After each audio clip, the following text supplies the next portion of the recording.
సమాజంలో మానవత్వం మంట కలిసిపోతోంది అనుకునే రోజుల్లో నేనున్నానంటూ ముందుకొచ్చి కొందరు చేసే పనులు అందరికీ ఆదర్శంగా నిలుస్తాయి.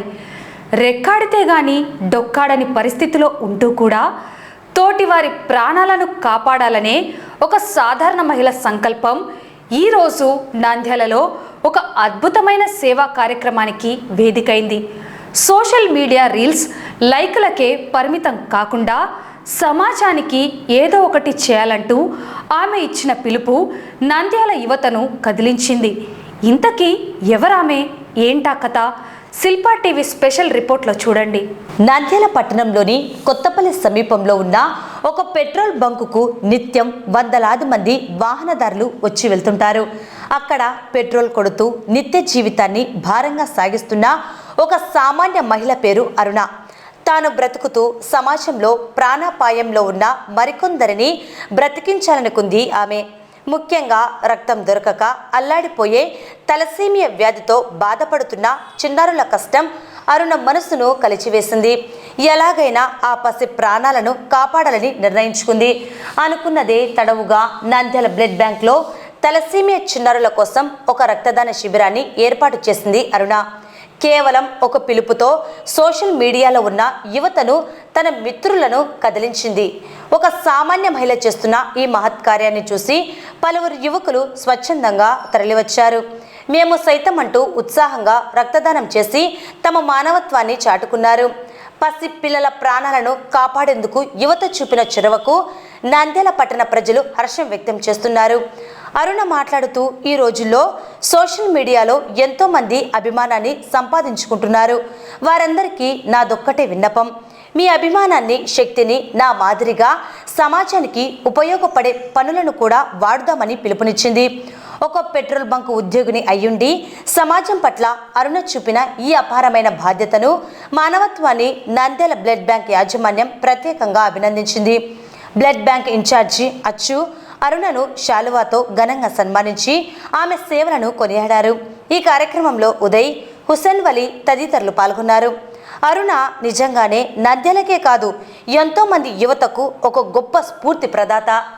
ఈరోజు మన నంద్యాల అరుణక్క గారు ఇన్స్టాగ్రామ్లో ఎంతో ఫేమస్ అక్క గారు, ఎంతో మంది అభిమానులు సంపాదించుకున్న అరుణక్క గారు ఒక మంచి ఆలోచన చేసి ఈరోజు తలసీమియా చిన్నారులు అంటే వీళ్ళు ప్రతి 10 రోజుల కోసం రక్తం ఎక్కించుకోవాలి. వీళ్ళకు ఎటువంటి ట్రీట్మెంట్ లేదు, ఎటువంటి వైద్యం లేదు, కేవలం రక్తంతోనే మాత్రమే వీళ్ళ ఆయుష్ పెరుగుతుంది. ఈ విషయాన్ని అక్క గారు గమనించి ఎండలకాలం రక్తం లేక చాలా ఇబ్బంది పడుతుంటారు గర్భిణీ మహిళలు అయితే అని చెప్పి ఒక మంచి మహిళగా ఆలోచించి ఈరోజు రక్తదాన శిబిరాన్ని ఏర్పాటు చేయడం జరిగింది. ఈ కార్యక్రమానికి ముందుండి నడిపించిన మా ఉషవల్ అన్న గారికి నేను ప్రత్యేక ధన్యవాదాలు తెలుపుకుంటున్నాను. అలాగే మా మబ్బుల్ అన్న గారు కూడా ఎప్పుడు పిలిచినా కూడా కాదనకుండా ప్రతి కార్యక్రమంలో హాజరవుతుంటారు.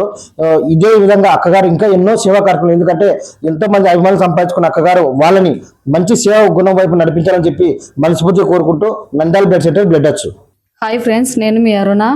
ఈరోజు అయితే ఫ్రెండ్స్ చెప్పిన మాట ప్రకారము వచ్చాము. ఫ్రెండ్స్ ఈరోజు తమ్ముని చేతితో ఇప్పించాము. ఇలాగే మీరు కూడా సపోర్ట్ చేయాలని, ఇలాంటి పిల్లలకి మనము సపోర్ట్ చేయాలని నేను మనస్ఫూర్తిగా కోరుకుంటున్నాను. మన నంద్యాల జిల్లాలో 42 మంది తలసేమియా చిన్నారులు చాలా బాధపడుతున్నారు బ్లడ్ దొరకక. మీరందరూ నాలాగే ముందుకు రావాలి, వీళ్ళందరికీ సపోర్ట్ చేయాలని మీ అరుణ మనస్ఫూర్తిగా కోరుకుంటుంది. నంద్యాల బ్లడ్ బ్యాంక్ అచ్చన్న గారికి చాలా చాలా కృతజ్ఞతలండి. నేను ఈరోజు అరుణ గారి వాళ్ళ ఆధ్వర్యంలో తలసేమియా అనే బ్లడ్ క్యాంప్ జరుగుతుంది. దీనివల్ల నేను ఇక్కడ డొనేట్ చేయడం జరిగింది. నాకు ఎంతో సంతోషంగా ఉంది ఇలా డొనేట్ చేయడము. మీరు కూడా ఇలాంటి ఎన్నో సపోర్ట్ చేయాలని కోరుకుంటున్నాను. మన నంద్యాలలో కొత్తపల్లి దగ్గర పెట్రోల్ బంకులో తన జీవనాధారం కోసం అక్కడ ఉద్యోగం చేసుకుంటూ సోషల్ మీడియాలో ఎంతోమంది ఫాలోవర్స్, అభిమానాన్ని సంపాదించుకున్నటువంటి అరుణ గారు ఈరోజు మన నంద్యాల బ్లడ్ బ్యాంక్లో ఒక రక్తదాన శిబిరాన్ని ఏర్పాటు చేశారు. ఈ రక్తదాన శిబిరం యొక్క ముఖ్య ఉద్దేశం ఏమనగా తలసేమియా చిన్నారుల కోసం ప్రతి నెల వాళ్ళు బ్లడ్ ఎక్కించుకోవాలి. తలసేమియా చిన్నారులు నంద్యాలలో 42 మంది ఉన్నారు. వీరి కోసమని ఈ నెల ఈమె దత్తుకు తీసుకుంది 42 మందిని. ఈ 42 మంది కోసం ఈరోజు బ్లడ్ క్యాంప్ ఏర్పాటు చేయడం నిజంగా ఈ అరుణ గారిని అందరూ ఆదర్శంగా తీసుకోవాలి. అలాగే ఇన్స్టాగ్రామ్లో, సోషల్ మీడియాలో ఎంతోమంది ఫాలోవర్స్ అభిమానాన్ని సంపాదించుకుంటూ ఉంటారు. మీరు కూడా ఈ సమాజానికి మీ వంతు సాయం చేయవలసిందిగా మేము కోరుకుంటున్నాము. Thank you.